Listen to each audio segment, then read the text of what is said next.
अशरफ, आप बताएं, ऐसी कौन सी बात है जो आप सफिया के सामने नहीं करना चाहते थे? मेरी जिंदगी की सबसे बड़ी परेशानी मेरी एक नेकी है। नेकी? कौन सी नेकी है? मुझे कुछ समझ नहीं आया। हाँ, तुम तो बच्ची हो, तुम्हें तो कुछ समझ में नहीं आता। तुम्हें तो ये भी समझ में नहीं आया कि जुनैद शादी के दूसरे ही दिन क्यों दफ्तर चला गया। तुम्हें तो इमाम की मसनूई मुस्कुराहट के पीछे उसका दुख भी नजर नहीं आता।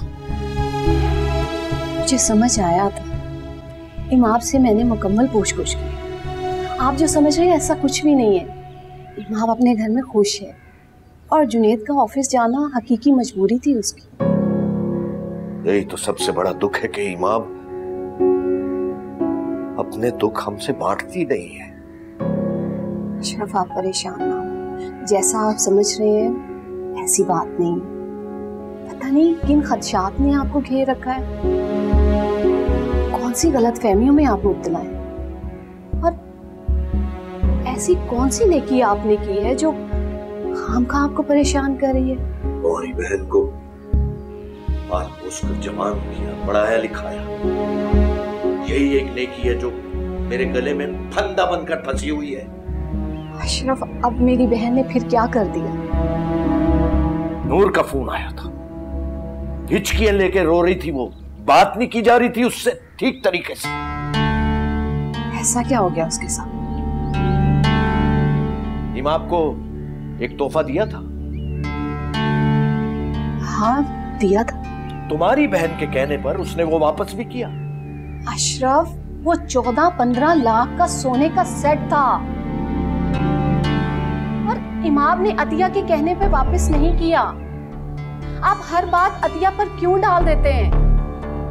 और जब मैडम फारूकी ने इमाम को जहेज देने की बात की थी, अतिया के कहने पर आपने इनकार किया।